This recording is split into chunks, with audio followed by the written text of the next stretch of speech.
और वहीं यूपी में लोकसभा चुनाव के नतीजे आने के बाद से समाजवादी पार्टी और सुभाषपा के बीच जुबानी जंग थमने का नाम नहीं ले रही। सपा और सुभाषपा के बीच जारी जुबानी जंग अब टिकटों में हेरफेर तक पहुंच गई है। अखिलेश यादव ने जिस तरह से ओम प्रकाश राजभर पर आरोप लगाए, उसके बाद अभी तक ओम प्रकाश राजभर का कोई जवाब सामने नहीं है। उम्मीद है कि सुभाषपा अध्यक्ष ओम प्रकाश राजभर आज अखिलेश यादव को प्रेस कॉन्फ्रेंस में घेर सकते हैं और उनके प्रहार का जवाब दे सकते हैं। तो अखिलेश यादव ने कई हमले किए हैं और टिकटों के हेरफेर की बात तक कह दी है, लेकिन राजभर अभी भी चुप है। लेकिन माना जा रहा है कि आज का दिन बहुत अहम होने वाला है और आज प्रेस कॉन्फ्रेंस करते हुए प्रहार का जवाब दे सकते हैं। बिल्कुल जया, और देखते हैं कि ये वार पलटवार का दौर कितना दूर तक जाएगा। हमारे सहयोगी शैलेश अरोड़ा का रुख करते हैं, ग्राउंड पर तमाम अपडेट्स उनके पास रहती हैं। शैलेश, ये बताइए कि ये प्रेस कॉन्फ्रेंस को लेकर के क्या अपडेट है, कब तक कर सकते हैं ओम प्रकाश राजभर? देखिए, ये प्रेस कॉन्फ्रेंस के रूप में होगा या वैसे मीडिया से बात करेंगे, तो थोड़ी देर में और स्पष्ट हो जाएगा। लेकिन ये तय है कि जिस तरह से लगातार सपा और सुभाषपा के ऊपर यानी अखिलेश यादव और राजभर के बीच में जुबानी हमला चल रहा है, जिस तरह से वार पलटवार चल रहा है बयानों का, उसके बाद निश्चित रूप से आज ओम प्रकाश राजभर खुल के बोल सकते हैं। क्योंकि इससे पहले अखिलेश यादव के बयानों के बाद अगर हम देखें तो हमला किया है ओम प्रकाश राजभर के बेटे और पार्टी के मुख्य प्रवक्ता जो है अरुण राजभर, उन्होंने टिकटों को बेचने के आरोप लगाए हैं।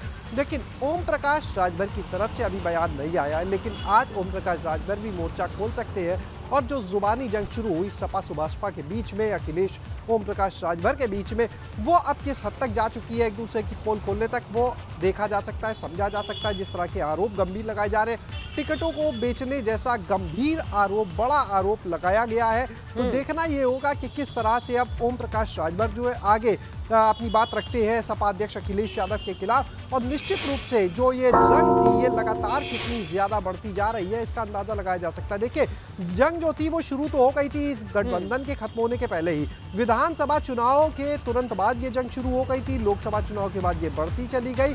नतीजा निकला जब अखिलेश यादव ने एक पत्र लिखा और साफ कहा कि ओम प्रकाश राजभर जो है वो भाजपा से मिल गए हैं, उनकी आत्मा जो है दूसरी जगह बस रही। तो ये सारी जो उन्होंने बातें कही और कहा कि वो कहीं भी जाने के लिए स्वतंत्र है, तो उसके बाद से अब और ज्यादा कह सकते हैं खुलकर ओम प्रकाश राजभर ने मोर्चा खोला। लेकिन देखना ये होगा अब आगे ओम प्रकाश राजभर किस तरह चलते हैं, किस तरह से आगे हमला करते हैं और क्या चीजें हैं, आरोप है जिनको लेकर वो आते हैं अखिलेश यादव के खिलाफ, समाजवादी पार्टी के खिलाफ। क्योंकि लगातार यानी कि आज के दिन का इंतजार करना होगा। आज का दिन बहुत अहम रहने वाला है शैलेश, क्योंकि अखिलेश यादव ने तो कई बार कर दिया है, लेकिन ओपी राजभर अब तक चुप है, ये भी आश्चर्य की बात है। हालांकि क्या प्रेस कॉन्फ्रेंस करते हैं या मीडिया को संबोधित करते हैं, देखना होगा। बहुत शुक्रिया आपका तमाम जानकारी के लिए। खबर दिल्ली से है, इसकी डिटेल्स के लिए रुख करेंगे जया का। बिल्कुल स्नेहा, दिल्ली से बड़ी जानकारी है जो अपने दर्शकों को दे दे। आरबीआई ने यूपी के 2 सहकारी बैंकों के खिलाफ कड़ी कार्रवाई की है। वित्तीय हालत खराब होने के बाद 2 सहकारी बैंकों पर प्रतिबंध लगा दिया गया है। लखनऊ कोऑपरेटिव बैंक पर प्रतिबंध लगा है। Urban cooperative bank limited Sitapur पर भी प्रतिबंध लगा दिया गया है। दोनों बैंकों के खिलाफ अगले 6 महीनों तक पाबंदी ये चलती रहेगी।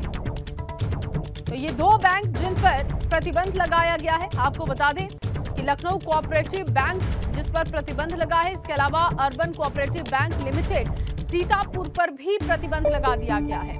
और दोनों ही बैंकों के खिलाफ अगले 6 महीने तक ये पाबंदी चलती रहेगी। ये बड़ा फैसला लिया गया है। दरअसल वित्तीय हालत खराब होने के बाद 2 सहकारी बैंकों पर प्रतिबंध लगा है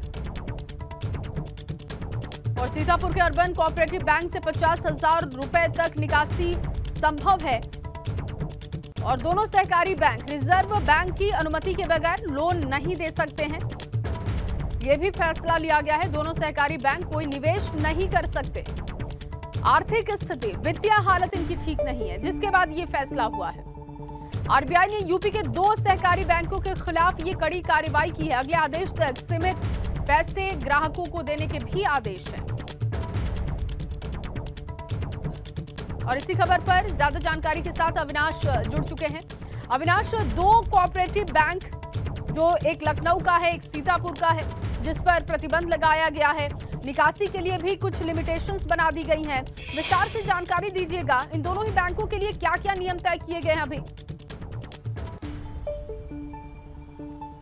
देखिए, अगर बात करें जिस तरीके से इस पूरे मामले में गड़बड़ी देखने को मिली कोऑपरेटिव बैंकों में, इसके बाद आरबीआई ने अपनी पूरी रिपोर्ट देखी। रिपोर्ट देखने के बाद इन दोनों बैंकों के निकासी पर प्रतिबंध लगा दिए हैं। इसके साथ साथ अभी इस पूरे बैंकों के लेन देन के मामले की जांच की जा रही है, क्योंकि काफी ज्यादा वित्तीय गड़बड़ियां थी और यही कारण है कि आरबीआई ने इन दोनों सहकारी बैंकों पर अगले 6 महीने तक के लिए पाबंदी निकाल दी है। कोई भी ग्राहक अगर बात करें तो लखनऊ का जो कोऑपरेटिव बैंक है वहां से 30,000 रुपए से ज्यादा नहीं निकाल पाएगा और सीतापुर का जो कोऑपरेटिव बैंक है वहां से 50,000 रुपए तक से ज्यादा नहीं निकाल पाएगा। चूंकि दोनों शहरी जो बैंक थे वहां पे कोई निवेश नहीं कर सकता है और इनकी जो लायबिलिटी है, यानी कि जो पूरा इनका जो एसेट है उसको भी आरबीआई ने अभी अपने कब्जे में ले लिया है। तो यानी कि अगले 6 माह तक पूरा असेसमेंट होगा कि किस तरीके से आगे ये दोनों बैंक काम कर रहे थे और कहां गड़बड़ियां थी। उसके बाद फिर आरबीआई इन पर बड़ी कार्रवाई कर सकता है। फिलहाल ग्राहकों को इतनी सहूलियत दी गई है कि वो अपनी निकासी तो कर सकते हैं, लेकिन एक निश्चित अमाउंट तय की गई है, उसी अमाउंट के तहत ही वो निकासी कर पाएंगे। जी, बहुत शुक्रिया अविनाश आपका तमाम जानकारी के लिए। तो लखनऊ अर्बन कोऑपरेटिव बैंक से सिर्फ 30,000 की निकासी हो सकती है। इसके अलावा अगले आदेश तक सीमित पैसे निकाल सकेंगे ग्राहक। लखनऊ अर्बन कोऑपरेटिव बैंक की बात की जाए तो 30,000 रुपए तक की निकासी की छूट है। 2 सहकारी बैंक जिन पर यह प्रतिबंध लागू किया गया है, जिसमें सीतापुर के अर्बन कोऑपरेटिव बैंक से 50,000 रुपए तक की निकासी हो सकती है। और अब खबर चित्रकूट से है, जहां चित्रकूट में आज से भाजपा का 3 दिन का प्रदेश स्तरीय प्रशिक्षण वर्ग शिविर का आयोजन होगा, जिसको लेकर भाजपा कार्यकर्ताओं ने तैयारी लगभग पूरी कर ली है। प्रशिक्षण वर्ग शिविर में सीएम योगी, दोनों डिप्टी सीएम समेत प्रदेश सरकार के 19 कैबिनेट मंत्री और कई केंद्रीय मंत्री भी शामिल होंगे। साथ ही भाजपा के महामंत्री संगठन सुनील बंसल समेत प्रदेश कमेटी के 40 पदाधिकारी भी शिरकत करेंगे। प्रशिक्षण शिविर में करीब 200 लोगों के बैठने का इंतजाम है। तो 3 दिनों तक ये प्रशिक्षण शिविर चलने वाला है। 40 पदाधिकारी इसमें शामिल होंगे। 3 दिनों तक प्रदेश स्तरीय प्रशिक्षण वर्ग शिविर का आयोजन हो रहा है। तो चित्रकूट का चक्रवर्ती प्लान क्या है, अब ये भी आपको समझा देते हैं ग्राफिक्स के जरिए। देखिए, भाजपा का 3 दिवसीय प्रशिक्षण वर्ग कार्यक्रम ये है, जिसमें सीएम योगी होंगे, दोनों डिप्टी सीएम भी शामिल होंगे। इसके अलावा जो शामिल होंगे उनमें सरकार के 19 कैबिनेट मंत्री और कई केंद्रीय मंत्री बताए जा रहे हैं। पार्टी के सभी प्रमुख पदाधिकारी इसमें शामिल होंगे। लगभग 40 इनकी संख्या हो सकती है।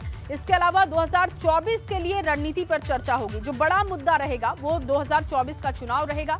रणनीति पर चर्चा की जाएगी। प्रशिक्षण वर्ग में अनुभवी नेता देंगे मार्गदर्शन। जो अनुभवी नेता हैं वो मार्गदर्शन भी देंगे, रणनीति बनाएंगे, बताएंगे कि आखिर आगे किस तरीके से 24 का चुनाव लड़ना है। 31 जुलाई को प्रशिक्षण वर्ग का समापन होने वाला है, यानी कि 3 दिवसीय ये कार्यक्रम है जिसमें तमाम पदाधिकारी शामिल होने वाले हैं। बिल्कुल जया, और देखिए इसकी तैयारियां ग्राउंड पर तो जोरों से दिखाई दे रही हैं, लेकिन आखिर क्या मकसद है, किस तरीके की ट्रेनिंग होगी, क्या समझाया जाएगा, इसे लेकर के चर्चा क्या चल रही है, ये समझने के लिए रुक करेंगे हमारे सहयोगी रतीश का। रतीश, ये बताइए कि किस तरीके से देखा जाए मौजूदा जो राजनीतिक हालात हैं उसे लेकर के उत्तर प्रदेश की इन 80 सीटों को टारगेट करने की क्या रणनीति हो सकती है, क्या बातें चल रही हैं इसे लेकर के?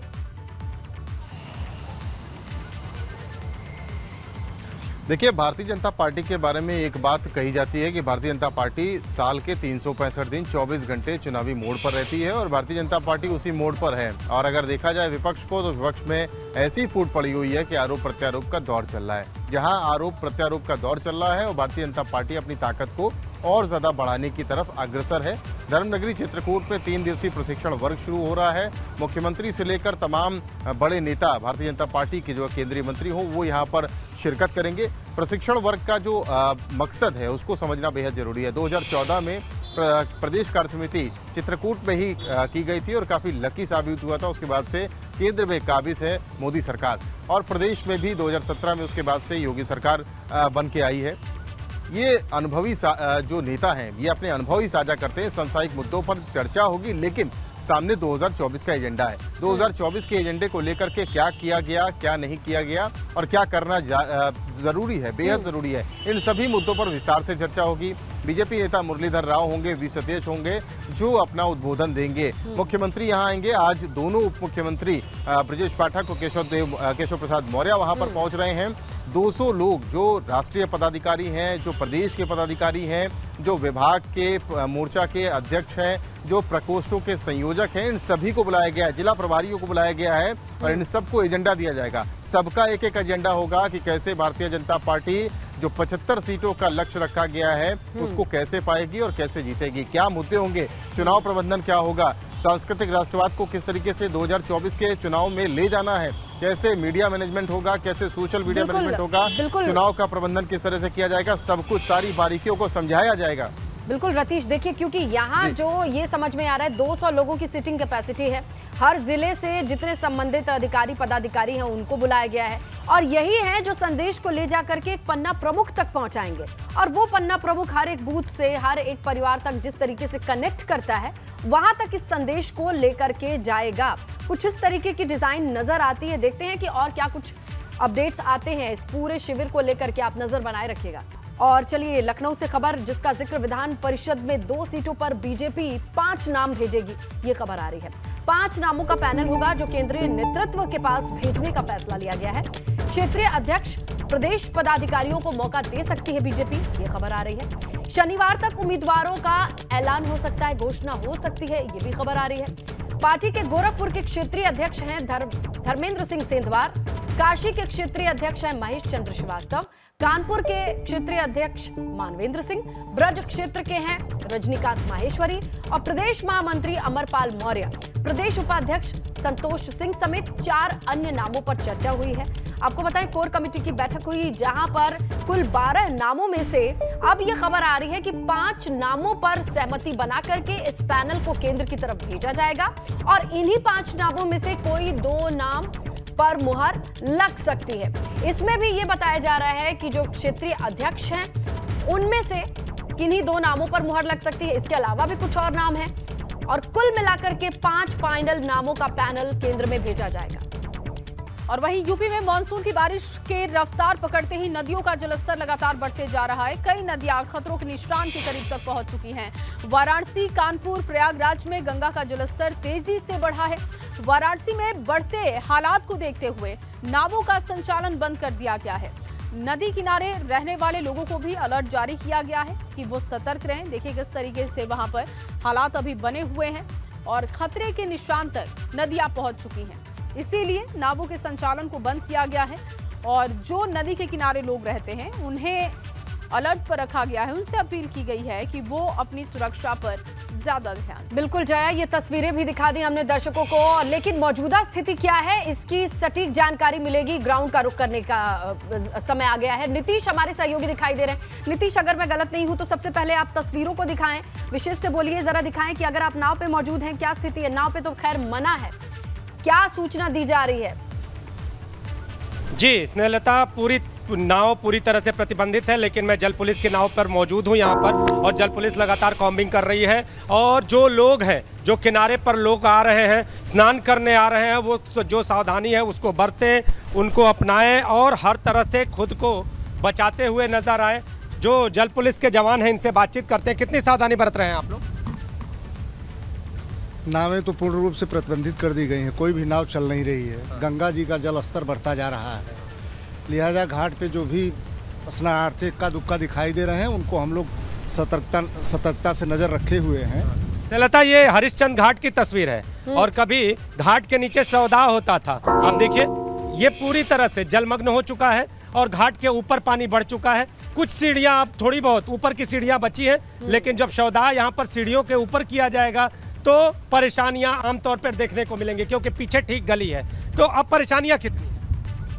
परेशानी तो अब ये गंगा जी का जलस्तर इतना बढ़ा हुआ है कि सीढ़ियां लगभग सब डूब चुकी हैं, लिहाजा इसमें जो है हर घाट पे हम लोग नज़र रखे हुए हैं कि कहीं पे कोई घटना दुर्घटना न हो। जहां भी थोड़ा बहुत स्नानार्थी स्नान कर रहे हैं, जैसे अभी दिखाई दे रहे हैं, स्नान करके और बाबा का दर्शन और मान लीजिए तस्वीरें आपको दिखाऊंगा। तस्वीरें देखिए स्नेहलता, हर ओर आपको जल ही जल दिखाई देगा।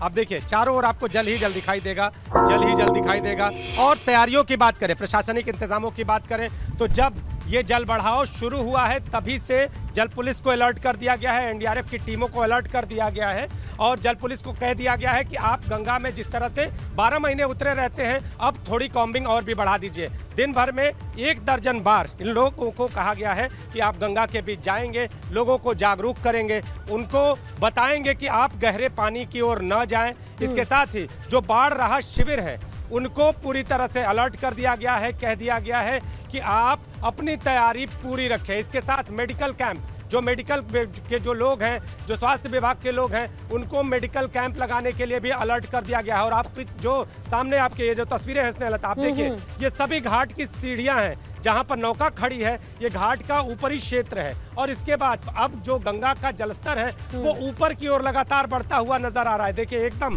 सब कुछ जल में विलीन है। बनारस के जो 84 घाट है उनका संपर्क टूट चुका है। चौदाह का जो स्थल है, हरिश्चंद्र घाट का दृश्य देखा आपने, मणिकर्णिका घाट पर भी ऊपर जल पुलिस से पूछिए इन लोग को क्या-क्या इंस्ट्रक्शन दिया गया है, कितने राउंड ये लोग लगा रहे हैं। तो गंगा की मध्य धारा से जल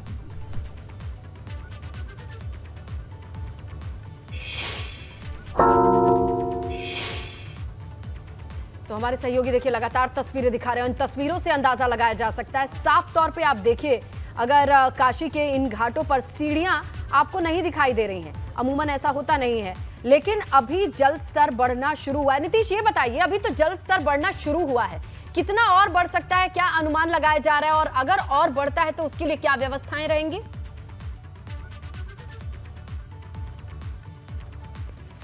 नीतीश तक आवाज नहीं पहुंच रही, लेकिन ये तस्वीरें बहुत साफ दिखाई दे रही हैं और सब कुछ बयां कर रही हैं। अगर आप देखें तो जिस तरीके से जो वेग है गंगा का, और इन घाटों पर आप अमूमन जाएं तो आपको सीढ़ियां दिखाई देती हैं, लेकिन अभी आपको दूर दूर तक कोई सीढ़ी ही नहीं दिखाई दे रही है।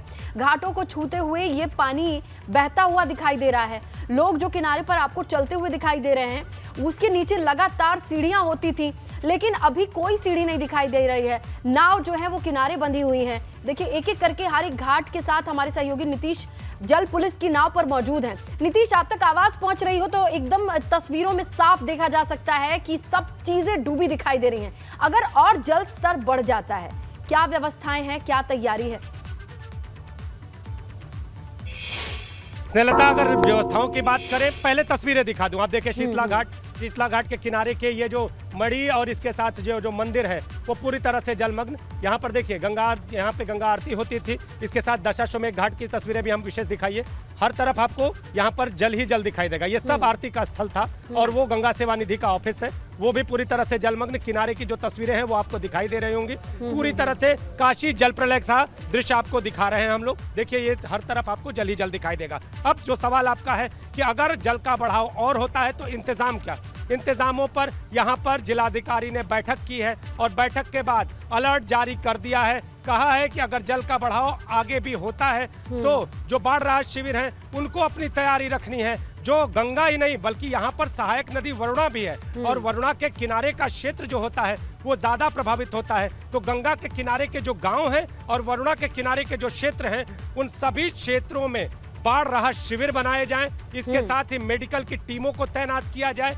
जो नावें हैं, जो लोग अपने घरों में फंस जाते हैं इस बाढ़ के कारण, उनको जल्दी से जल्दी बिल्कुल वहां से निकाल के आपने विशेष ने जो तस्वीरें दिखाई हैं वो जाहिर है वो शब्दों से कहीं ज्यादा स्ट्रांगली बता रही हैं कि यहाँ के लोगों के लिए अब परेशानी बढ़ चुकी है। इसी बीच बड़ी खबर आ रही है, हम आपको बताएं यूपी के 13 IAS ऑफिसर्स का ट्रांसफर, ये खबर मिल रही है।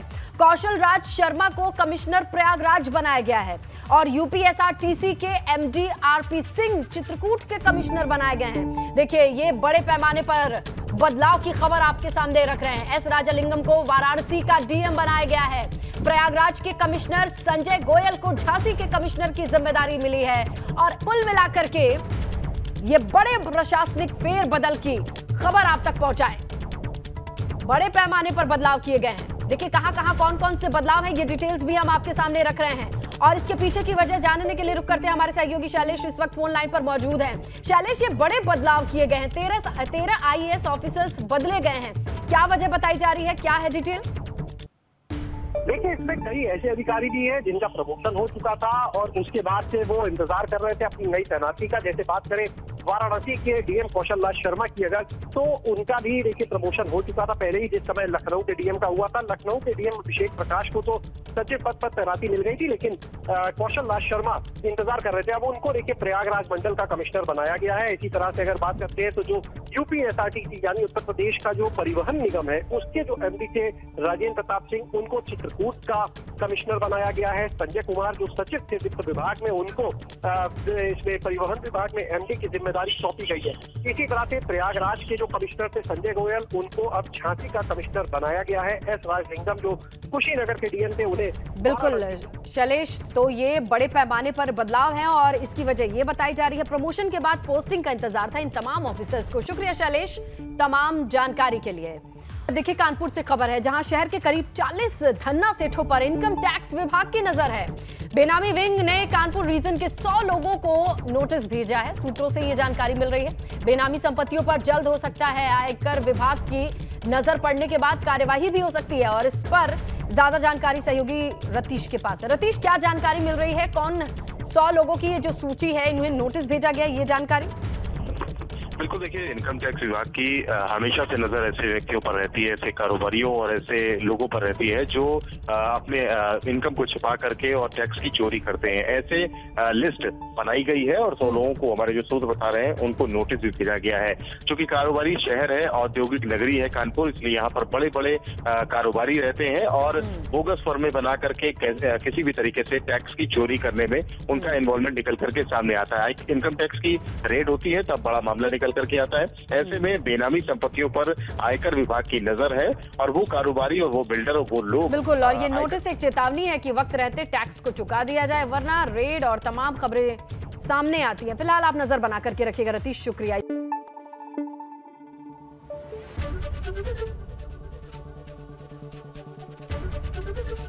ABP गंगा, खबर आपकी, जुबान आपकी।